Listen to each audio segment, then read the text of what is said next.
Hey guys, welcome back to the video. आज इस video पे हम बीएससी थर्ड ईयर केमिस्ट्री का जो आपका सॉल्यूशंस एंड क्वालिटेटिव प्रॉपर्टीज़ है उसको हम स्टार्ट करने जा रहे हैं।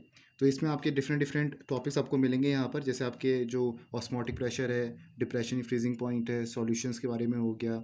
ठीक है, फिर इसमें आपका राउल्ट्स लॉ आता है, हेनरीज लॉ आता है। तो ये सब आपके बहुत सारे टॉपिक्स है सॉल्यूशंस के अंदर, और साथ में क्वालिटेटिव प्रॉपर्टीज़ है। तो उसको हम यहाँ पर स्टार्ट करने जा रहे हैं। ये आपका पार्ट 1 है। एसईएम्स के जितने भी आपके पार्ट्स बनेंगे वो हम देखेंगे।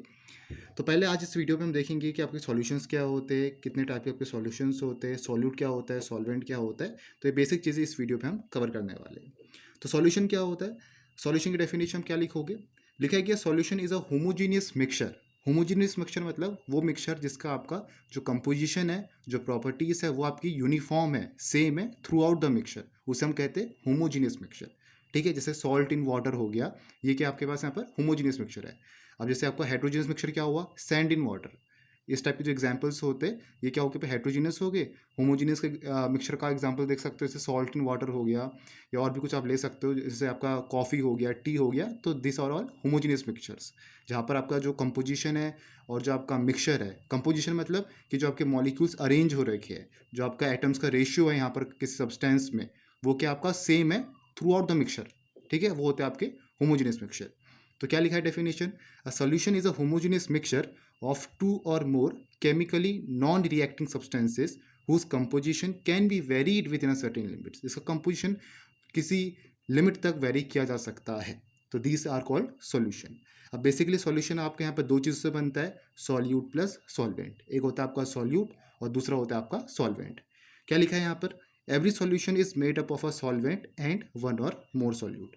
जो सॉल्यूशन है आपका, कोई भी सॉल्यूशन हो चाहे, ठीक है, वो आपका क्या बना रहता है, सॉल्वेंट से बना रहता है या सॉल्यूट से बना होता है। अब ये सॉल्यूट आपका एक से ज़्यादा भी हो सकते हैं या एक भी आपका हो सकता है।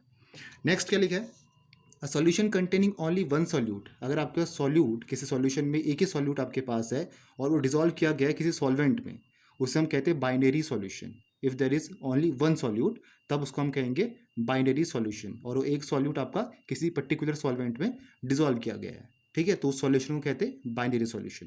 This is the binary solution definition, a solution containing only one solute dissolve in a solvent is called the binary solutions. Next क्या आता है, नेक्स्ट आता है आपका सॉल्वेंट वाला पार्ट। ठीक है, सॉल्वेंट क्या होता है, solvent is that component of the solution which is present in larger amount by mass than the other component. Solvent वो आपका कंपोनेंट है सॉल्यूशन का। कंपोनेंट मतलब जैसे हमें पता है कि सॉल्यूशन पे आपका एक सॉल्यूट होता है, सॉल्वेंट होता है। तो सॉल्वेंट आपका एक कंपोनेंट हो गया, दूसरा कंपोनेंट क्या हो गया, सॉल्यूट हो गया। तो सॉल्वेंट आपका वो कंपोनेंट है सॉल्यूशन का जो लार्जर अमाउंट पे होगा मास से, बाय मास हम बात कर रहे हैं, मतलब ग्राम से हम बात यहाँ पर करेंगे, than the other. Than the other मतलब आपका जो दूसरा कंपोनेंट है सॉल्यूट, तो उससे ज़्यादा अमाउंट पे आपका यहाँ पर सॉल्वेंट होता है। ठीक है, तो लिखा गया solvent is that component of the solution which is present in larger amount by mass than the other component termed as solute. मतलब सॉल्वेंट हमेशा आपके ज़्यादा मात्रा पे रहता है देन सॉल्यूट। क्लियर हो गया। अगर आपका सॉल्यूशन इन वाटर है, सॉल्यूशन इन वाटर मतलब अगर आपका यहाँ सॉल्वेंट वाटर है, पानी है, H2O है, तो उसको हम कहते हैं कि वो आपका एक्वस सॉल्यूशन है। दैट मीन्स जो आपका सॉल्वेंट होगा उस वक्त वो आपका एक्वस सॉल्वेंट होगा। ठीक है, अगला क्या लिखा है, solution in which water is not the solvent. वो सॉल्यूशन जिसमें वाटर आपका सॉल्वेंट नहीं है, water is not the solvent here, मतलब ज़्यादा मात्रा में आपका यहाँ पर पानी नहीं है। दैट मीन्स उस समय जो आपका सॉल्यूशन होगा that will be non aqueous solution. तो ये बेसिक डिफरेंस होता है, ये चीज़ आपकी इंपॉर्टेंट है, क्योंकि आगे जब हम राउल्ट्स लॉ पढ़ेंगे, वेपर प्रेशर पढ़ेंगे, हेनरीज लॉ पढ़ेंगे, फिर आपका ये लोअरिंग ऑफ वेपर प्रेशर पढ़ेंगे, तो वहाँ पर आपको पता होना चाहिए कि एक्वस सॉल्यूशन मतलब क्या होता है, नॉन एक्वस मतलब क्या होता है, क्योंकि वहाँ पर हम ये जो टर्म्स है आपके डायरेक्टली यूज़ करने वाले हैं। तो एक्वस सॉल्यूशन मतलब क्या, जब आपका सॉल्वेंट वाटर हो। नॉन एक्वस सॉल्यूशन मतलब क्या, जब आपका सॉल्वेंट वाटर ना हो। अब आपका सॉल्वेंट वाटर नहीं है तो उसके बदले आपका क्या हो सकता है, आपका बेंजीन हो सकता है, ईथर हो सकता है, CCl4 हो सकता है। तो दिस आर ऑल क्या, this are all non aqueous solvent. तो लिखा है the solvent in non aqueous solution are usually benzene, ether, carbon tetrachloride etcetera, बहुत सारे हो सकते हैं।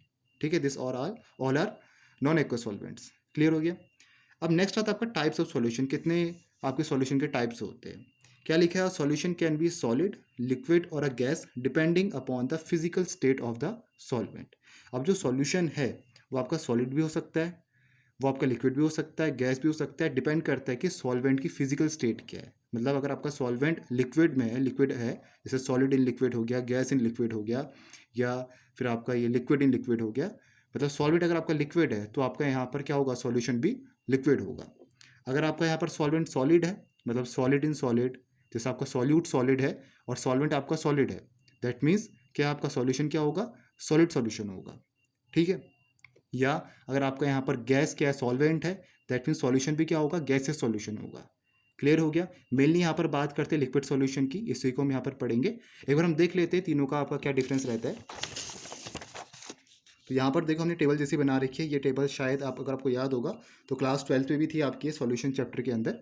तो यहाँ पर देखो, यहाँ पर मैंने सॉल्यूट लिखे, यहाँ पर मैंने सॉल्वेंट लिखे, यहाँ पर मैंने लिखा कौन सा सॉल्यूशन है, किस टाइप का सॉल्यूशन है, और यहाँ पर उसके कुछ एग्जाम्पल लिखे हैं। ठीक है। तो अगर मेरे पास यहाँ पर सॉल्यूट सॉलिड है, when the solute is solid and the solvent is solid, that means ये कि आपके पास एक सॉलिड सॉल्यूशन है। ठीक है।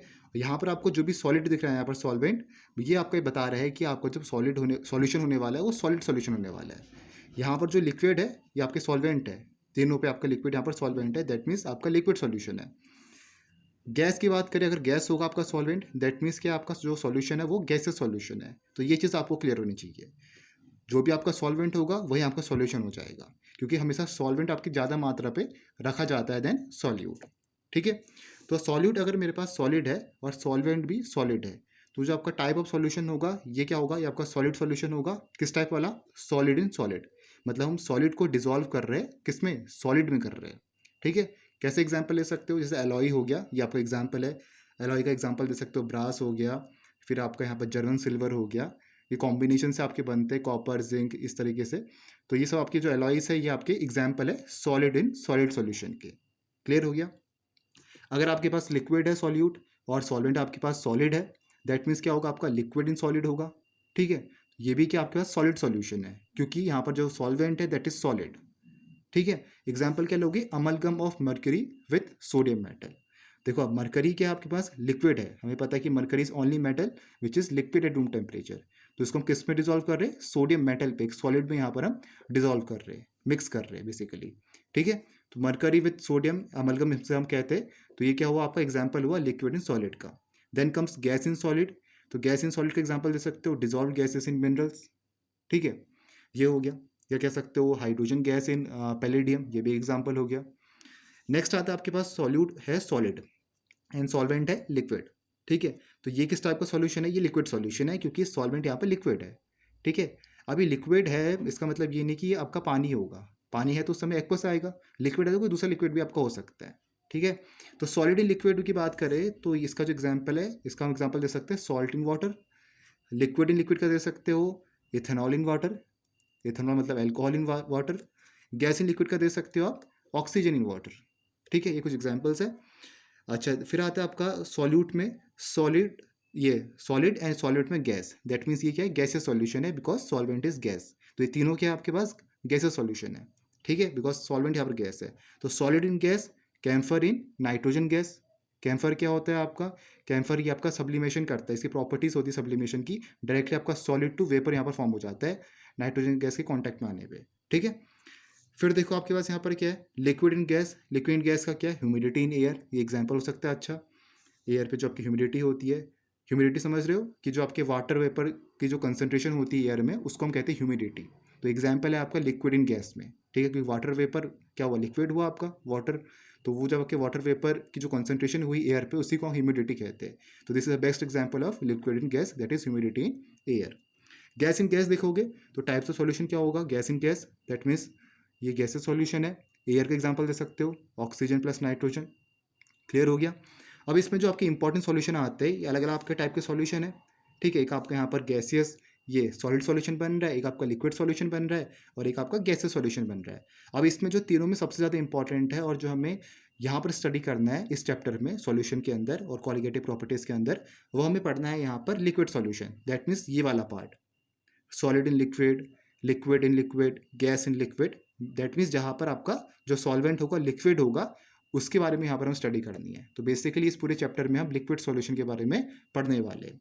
तो यहाँ पर मैंने लिखा भी है इंपॉर्टेंट सॉल्यूशंस कि इनमें से कौन से सॉल्यूशंस आपके इंपॉर्टेंट है, solid, liquid, gas in liquid, मतलब solid in liquid, liquid in liquid, gas in liquid, this all are important. इसको कह सकते हो आप लिक्विड सॉल्वेंट भी, क्योंकि यहाँ पर जो सॉल्वेंट है it is a liquid. Clear हो गया? तो अभी तक इस पार्ट में अब इतना देख लेते हैं जो हमने अभी तक पढ़ा है। यहाँ पर हमने सॉल्यूशन की डेफिनेशन पढ़ी है, सॉलिड सॉल्वेंट क्या होता है वो हमने देखा है, सॉल्यूशन की वाटर को हम एक्वस कहते हैं, सॉल्यूशन जो आपका सॉल्वेंट यहाँ पर वाटर नहीं है तो नॉन एक्वस होगा, टाइप्स ऑफ सॉल्यूशन देखा हम, जो आपका फिजिकल स्टेटमेंट डिपेंड करता है सॉल्वेंट की टेबल हमने पूरी देखी, और कौन से इंपॉर्टेंट चीज़ें वो हमने यहाँ पर देखा। अब नेक्स्ट पार्ट में थोड़ा और डिटेल में हम जाएंगे सॉलिड एंड लिक्विड सॉल्यूशन के, उसको हम स्टडी करेंगे, और बाकी और भी टॉपिक्स है उसको हम एक एक करके देखेंगे for BSc third year and for BSc fifth semester chemistry. ठीक है, तो hope you find this video helpful. मिलेंगे नेक्स्ट वीडियो पे। Thank you for watching this video.